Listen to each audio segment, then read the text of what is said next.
What's good, meaningful movers? Welcome back to Moving With Me in the podcast, where actions have meaning, words have meaning, and we open up the conversations to discover what's your next move.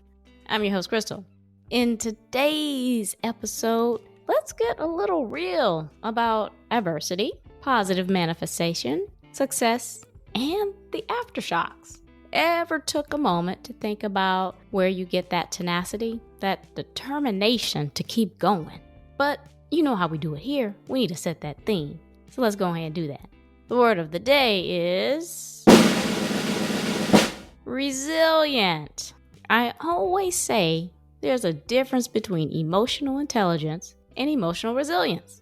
In short, intelligence is equipping ourselves with tools to recognize and manage our emotions, while resilience is the ability to regulate them when in times of conflict. Sometimes we get so driven for the accolades, we lose track of the empathy tools because we are on to the next mountain to crest. It's almost like one success isn't enough. We gotta keep going to be the trendsetter or raise the bar for those coming behind us. That doesn't mean a thing if we don't set a playbook for those that come after us, or perhaps those that are still in the game. I have a feeling we just might get into some of that today. But that's enough of me talking. How about we introduce our guest? And there's no one better to do that than herself. Victoria, why don't you go ahead and give people a bit of background about yourself and what you are going to share with us today? Thank you. It's an absolute pleasure to be here. So I'm Victoria Pelletier. I describe myself as a multi-potentialite, and that just means that I have a ton of very diverse passions, interests, etc. So I'm a forever long, it really makes me feel old, like C-suite executive. I stepped into my first executive role at just barely 24 years old as the chief operating officer for an outsourcing company, and have stayed in that world ever since. So predominantly business to business, professional services. I've also built and bought businesses along the way and have been a part of something like 40 mergers and acquisitions, some for me, many for the companies I work for, and then also supporting clients with their own. I sit on and have sat on multiple boards over the years. I'm a published author, 2 of which have hit #1 bestseller status. The 3rd book is coming out this summer. I am a wife. Second time around, I'm a mom to 2 great adult humans, which also makes me feel very old. I'm a fitness fanatic, a foodie, and a wine lover. And you look like it. You look like all of the above in a good way. Very good way. You. I hope you're just not going to say that I look old, but thank you. No. You look like you have experience. That's what it really does look like. Very much so. And that you take care of yourself. And it really shows. Man, goodness. Before we even start, let me just say, CEO, that is so early. That's just mind-blowing to me, just to get to that level so early without so much grounding behind you. You know what I mean? There's a lot of work that goes into that.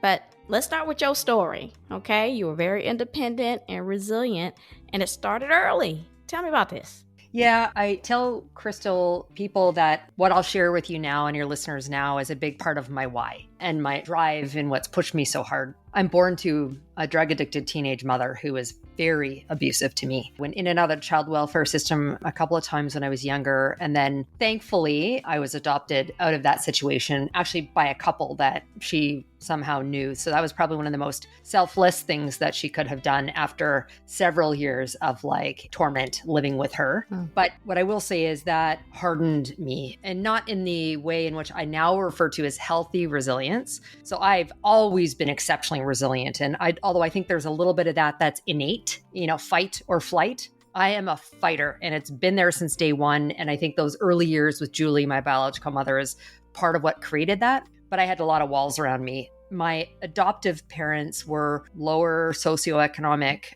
positions. So there was not a lot of money for extras. I never had to go without food or clothing, but couldn't go on school field trips. We didn't do vacations, that kind of thing. So I started working at a very young age, at age 11. And so although becoming COO at 24, I still had a lot of years of work experience. At 11 at a hair salon. By 14, I was assistant manager of the shoe store I worked at. I graduated high school at 16 and went off to university and worked in a bank all throughout university and got promoted really quickly up the ranks. I bought my first business at 20. And so I go back to my why. Like, I think I was determined as a result of the biology I was born into and the circumstances of my adoptive family that I was going to be better than. Oh. I think at the time it was more a matter, I'm going to prove to everyone that I'm going to be better than where I came from. And success in my mind in my teens and my 20s, very different than now that I'm in my late 40s. I view them very differently. At that point, it was about bigger jobs, making more money, climbing the corporate ladder. Like I said, I view things very differently now, but it's those early years. And there's been a whole host of like adversity that's come along the way. But that early start for me and trauma is what has sort of infused this, what I refer to as this unstoppable nature now. My God. Okay. So that answered the why you got the CEO for And at 11, I mean, you got to tell, okay, once we jump off of this, you got to tell me your secret to working at 11, because my daughter is like, I can't find anywhere that will hire me. Like, she cannot wait to work. I'm like, really? You don't want to chill for a minute? I think they have child labor laws now. They're not supposed to work until 14 in most, that's right. Yeah. Babysitting. She's There's waiting always on babysitting. Yeah.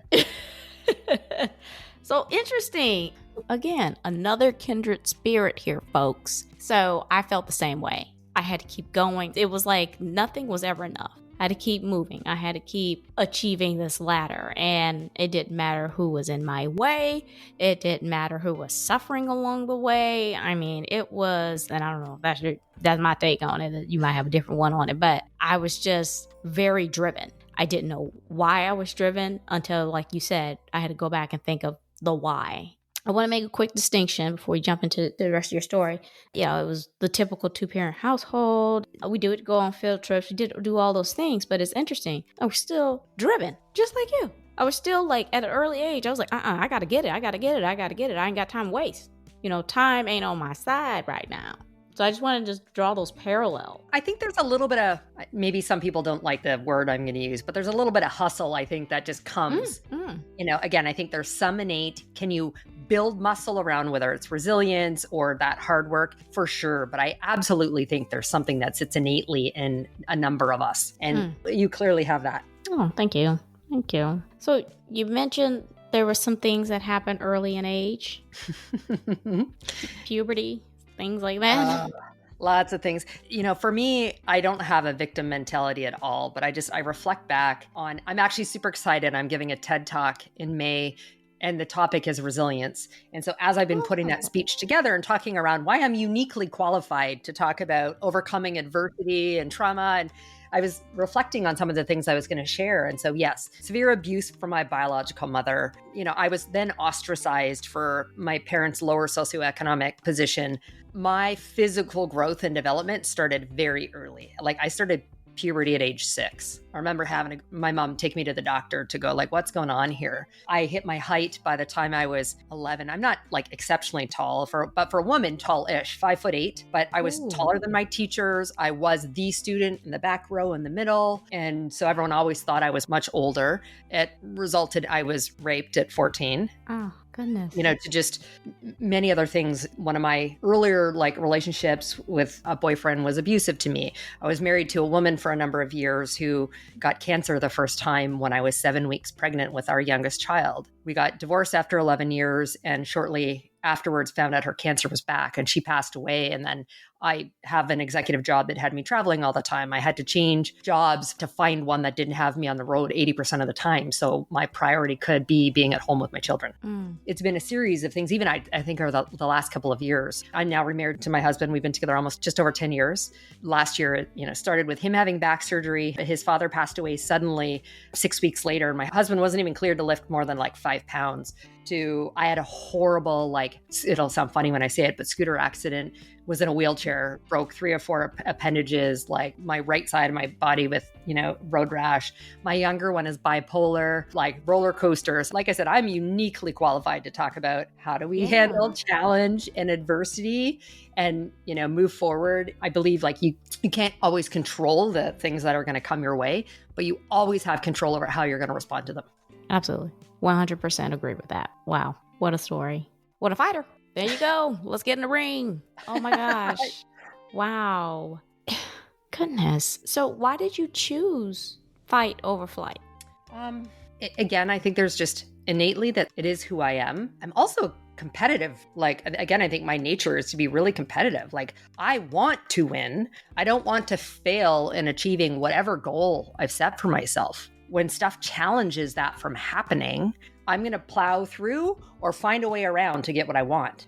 But again, I think it's mindset. And so that's a choice that I've made. Like, I think you can sit in a victim mentality, poor me. But I have two sayings that I sign a majority of my social media posts with. One is unstoppable, because that's my life's philosophy and mantra. And the other is no excuses. And that just goes back to the fact that we have a choice. When people say like, oh, I've got no time to work out. Okay, that's BS. Like, are you Netflixing all night? Or are you like, what do you like, there's your 9 to 5 and there's your 5 to 9 or whatever time you go to bed. But again, we have choice in all of that. So for me, I'm a fighter because there's something in my DNA, but also because I'm competitive and I want to win and I want to achieve.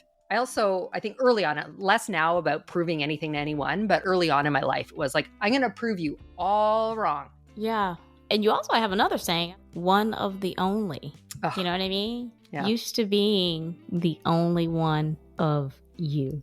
What I think is that should apply to everyone in the world. I had this one guest that came on and said, if you try to be me, you're going to lose because I'm going to win every time.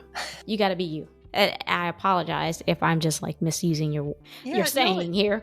But I mean, let's flip that and be like, that was grace given to you. You know what I'm saying? And that was a message to other people to say like, I was in a unique position that I had probably just abhorred, but there was nobody else that could be me. And if I knew that in that moment, what a powerhouse I could be. So I can't wait for your TED Talk, because it should ignite a fire under parents or under advocates, under coaches, under people who interact with children safely and responsibly, to put that mindset in them that you are the only one that can be you. Don't be sitting up here trying to follow other people and walk how they walk, talk how they talk, and do all these other things, because it can't nobody else be you. So I just wanted to add that little tidbit and then give you a little something back from what you gave me as an inspiration. I might be posting that on social media, girl. I'm sorry. And I'm going to credit you. We're going to link up and I'm going to be like, let me tell you what Victoria told me. So LGBT community by kids are very progressive. If they see a same-sex couple, they don't look back twice. You know what I'm saying? They don't do that. If someone does come out in our family who has, they're like, and what's next? Like, what's for dinner? When I say, well, wait a minute now, like before we move on, they were uncomfortable. I think we should recognize that. And they're like, why? Why were they uncomfortable?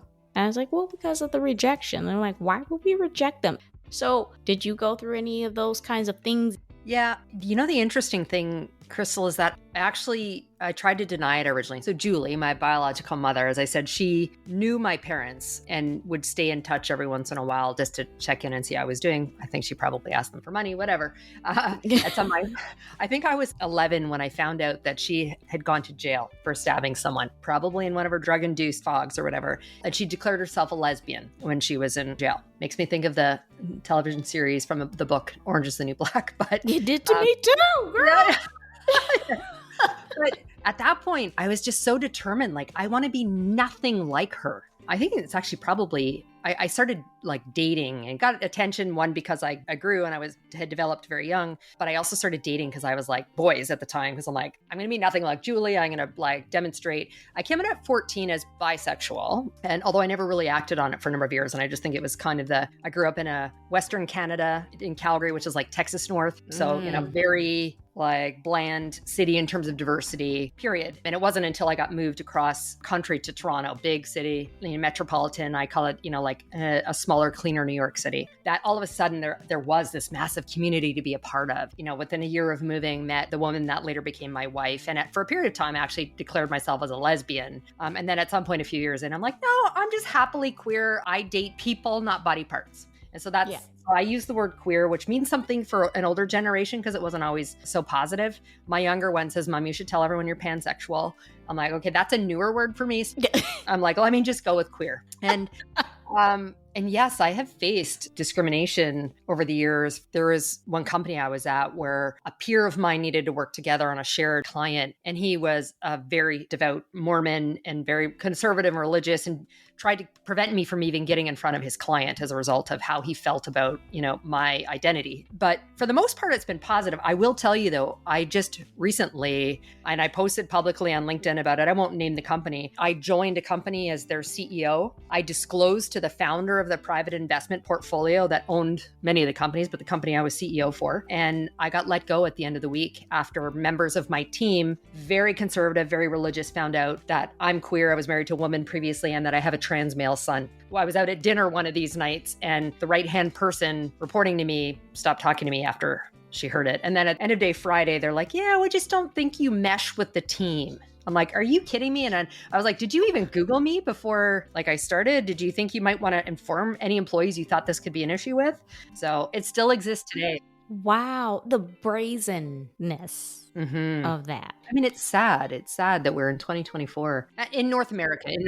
I get there's other parts of the world that aren't as progressive, although sadly we've seen so much roll back here in the US over the last number of years. I hope we don't slip further back, whether it's women's rights, our Black and brown neighbors and friends, or LGBT. I hope for equality and social justice for all. Absolutely. Wow. It never amazes me, the bullying that happens in corporate America. It doesn't amaze me. I know when I have clients that talk to me about this, I am so, maybe I'm kind of indifferent to it for me personally, but when they come to me, they are emotionally charged. The same thing is like, I can't believe they still don't. They acting like this. Like, you know what I mean? Like, is this serious? It's like, yeah, it's real. So let's move to some good positives. Yeah. You've gotten some accomplishments under your belt. I mean, it's like, I immediately think of, this may sound silly, but my kids were in martial arts, so I immediately think of the belt. Oh, yes. You have a lot of stripes on your belt. All the different colors you graduate to. Yeah, that's right. Yeah. You've met your corporate success. So tell me about some of the responsibilities and then the trials that you kind of went through with it in that. I would say atypical, but I think it's becoming the new norm around people who move much more frequently. Certainly my parents' generation, you stayed and worked at predominantly just one organization your entire life. I know, I sort of shake my head. I'm like, Now, in some large companies, like I work for IBM and I work for Accenture, where there's hundreds of thousands of employees, and they say, hey, I have had a new job every couple of years.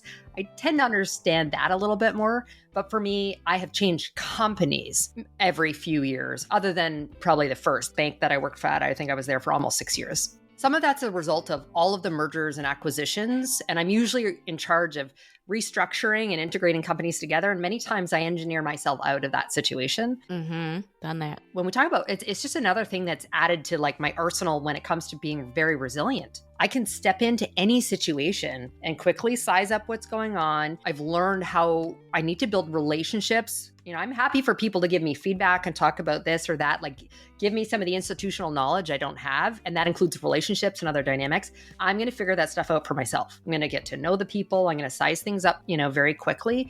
And then I can adapt. And I'm really comfortable at maneuvering through that change. So it's put me in a position to be able to handle most anything. And at the same time, to be really declarative of the kinds of leaders and the kinds of culture that I will not work for. And the fact that you have options. Yeah, although this for me is, I've always been recruited to join other companies. I've never really had to look for a job. This is the first time in my career. And it's because I made a decision. It wasn't a fit for me in my last company. Not that it's not a good organization, just for me and the way in which they want people to work. I was like, this is not going to be a fit. Well, I worked for a large consulting technology company. And when I was recruited there, it was to lead a large business unit. And I said, talk to me about what success looks like here. nowhere in that conversation did they talk about me needing to be like a highly, highly billable consultant. That makes sense for the junior people. But when you've got me coming in at this level in the organization, I'm like, I've never been billable. I'm extremely client facing. But the expectation was like 30 to 50% billable. I mean, they're run by a lawyer. It's no real surprise. And it's management consulting. And that makes sense at certain levels of the organization. And I said, that's just not what I want. Thankfully, I was able to we negotiated a good exit. And that the second leader I had there, he's amazing. Like he'll be a reference for me. But I was just like, this just isn't a fit. Now, I was interviewing before I left. So I actually did think I was starting in a new role very shortly after I left. But I had the verbal offer, but then the board terminated his CEO who was hiring me. So I'm like, okay, well, that one's gone. And then it was summertime and nothing really happens in the summer. So then we go into the fall and it's a little slow. Everyone's waiting for the new calendar and fiscal year. So for me, it's been weird to be in transition for so long, but I'm not very good at being idle. So in that time, I've written 2 books. I do a ton of public speaking. So, have done that, kept myself super busy. But yeah, it's been very weird to be intentional and outward bound looking for a job. That's interesting. I like how you said that at the beginning. Our parents just look for a job and they stay there forever. That was something I could never do because 1, it becomes stagnant, and 2, it depreciates your value because there's no growth. I don't care if you move up, there's no growth in skill set at all whatsoever. I remember hopping around jobs and it took the economy a minute to catch on to that. Oh, that's okay, because they would consider you a flight risk. Well, I don't want her to jump ship. She only looked like she only got a track record of 2 years. We got to figure out what we're going to do with her in 2 years. And we move too slow for us to take advantage of her skill set. You know what I mean? Yeah. That's the way of the world, because we interview companies just as much as they interview us. Oh, exactly. They have to fit our goals. They have to align with our values. That's just what it is. So I like how you threw that in there. That's pretty cool. Pretty cool. Thank you. Oh yeah, you're welcome. All right. So you mentioned all business all the time. Tell me what that's about. I think because I was a young female leader, I think that first executive role that I stepped into, I was the youngest by 2 decades. I was the only woman and I was the only queer person at the table. Plus, I still had deep-seated insecurity from my childhood. And so for me, I came in with these walls built up to protect myself. And I also didn't want anyone to question my seat at the table. And so for me, I was all business all the time. I, walked into business meetings and it's let's get right into the agenda. I wasn't taking the time to be the authentic Victoria. I'm actually a deeply, deeply emotional person. My best friend has nicknamed me the turtle. I do have a very tough exterior. I can deal with a lot, as I've spoken about today, but inside I'm still actually all soft and marshmallow-like. And I never let that version of Victoria come out. And so I got a nickname as the Iron Maiden. And now I'm also very good at managing performance in the business, and I'll never shy away from having the difficult conversations. But that, coupled with never showing emotion or vulnerability, is what gave me the moniker as the Iron Maiden. I believe people feared me versus wanted to follow me as their leader. When I realized that, I was like, holy crap, but perception's reality. And even though I knew that's not who I was, I clearly was showing up in that way. And so I needed to be really strategic and intentional about changing the way in which I showed up and starting to show the authentic side. The only that I felt, embrace the only, and be comfortable sharing my lived experiences, be comfortable talking about emotions and being vulnerable with people. And then I did it on a very small scale at first, right? Making sure that I'd walked into a meeting and take the first 5 minutes to just engage in chit chat, get to know people. That wasn't innate for me, right? So that was uncomfortable. I'm like, okay, Vic, sit, we're going to do this, until it became more and more comfortable and natural. And I started to open up in smaller settings to the point now I'm literally an open book. Tell any of your listeners can Google me. I've already shared a lot on this podcast, but they're going to read or hear about it when they see it. But that's been a way for me to change to what I now refer to as a whole human leader. We cannot separate, personal and professional. We bring our whole selves no matter where we go. And I think it's beneficial to, when we talk from a business perspective, to be authentic, to be vulnerable, to be transparent, and build real connection with people. Yeah, I really do like that. I'm not going to lie. I did meet someone. It was towards the end of my tenure at this company, but I met someone, and I'm not going to lie to her. I was like, is she on meth?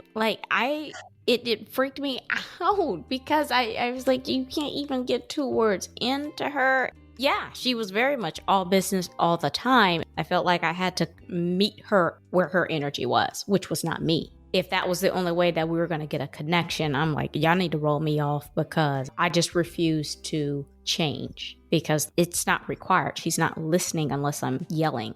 You know, to her benefit, that may have been what she had to do and be and grow into. Like her personality might have had to change because of the environment that she was in. These are male-dominated environments. Mm-hmm. To get a word in edgewise, you have got to almost yell.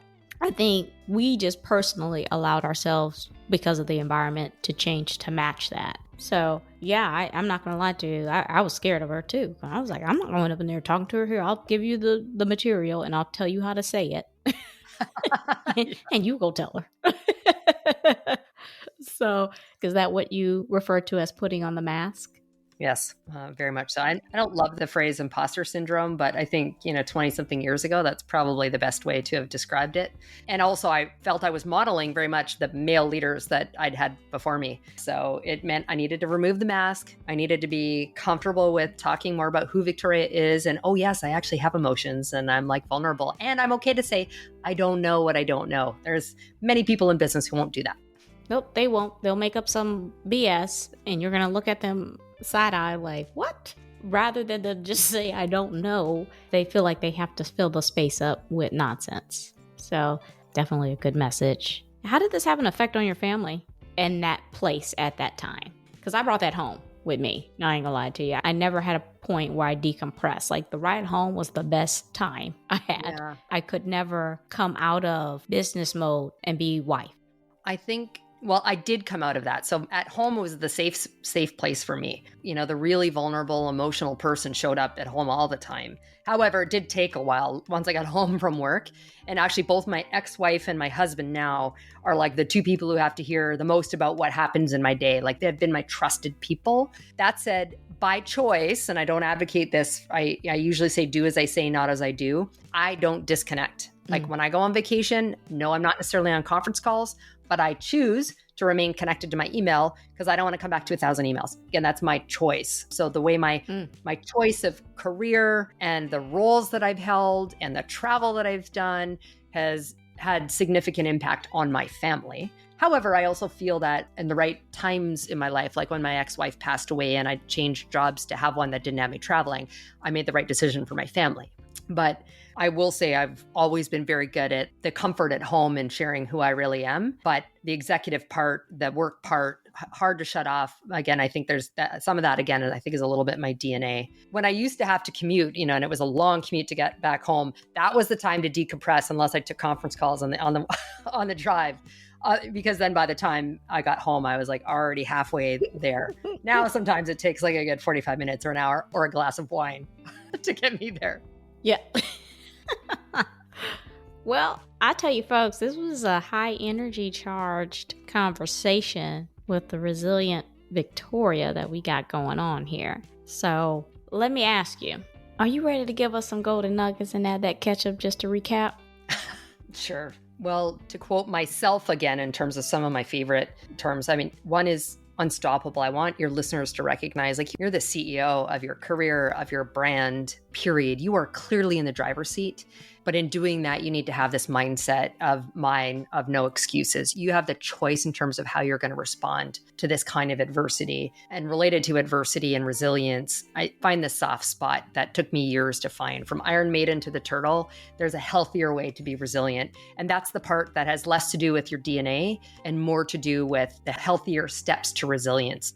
That includes being really self-aware and reflective and modeling the actions and the behaviors you need to take to move towards that. And, I think everyone can have their own version of whatever their unstoppable life looks like, and don't let anyone define that for you. And if that means, I think of my older son who went to college for like computer engineering, and he's now told me, he's like, Mom, I'm not ready for the boring desk job just yet. And he's working construction. If he's happy and enjoying it and making enough money to support his life, then that's great. Like that can be success. I want your listeners to recognize you define what that is for yourself. Again, you're in the seat for that, and surround yourself with a great community of people. And whether it's, if you're listening to podcasts like this, but that kind of inner circle that become that trusted group for you. Okay. Women in leadership. Y'all listen. Pay attention. Well, that's the episode today. Was your childhood anything but innocent? Did you have to grow up faster than those around you? Sometimes we choose the path of flight, and we justify this by running towards something else instead of staying in the rain. That's why I appreciate Victoria sharing her personal story and bringing the fight to the podcast. She's found strength and purpose through many of life's greatest blows, even if you have found the equilibrium between intelligence and resilience. I love to hear about some of the tools you use to stay in the fight for your mental health, wellness, career, and life. I love it all, and so will someone else. Before I let you go, Victoria, why don't you go ahead and remind the people who you are, where they can find your resources, or reach out to you. Awesome. Well, I have focused a lot on my personal brand over the years. That's one of the things I'm known for. However, the best way to find me and connect on the multiple platforms is through my personal website, which is Victoria-Pelletier.com. I'm sure that'll be in the show notes, so no one needs to worry about figuring out the spelling on that. And if people want to connect with me on LinkedIn or Insta or Facebook or whatever the platform is, they can do so from there. And on my website, they'll find resources directly on the stuff I speak on, the books I've written, and more. Awesome. And you got it right. It will be there on the show notes. I'll make sure to include all of Victoria's resources and connections in the episode description, as well as on my website's resources page, movingwithmeaning.com. Make sure you guys subscribe to the show, Moving With Me in the podcast, and tap that alert bell so you know when these episodes drop.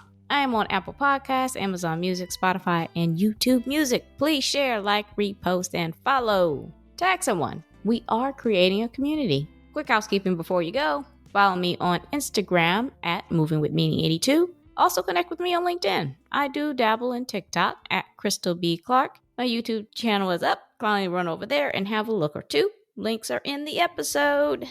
Alrighty. I'm Krystal on Moving With Me in the podcast, reminding you to take it one step at a time. All moves have meaning. Check y'all later.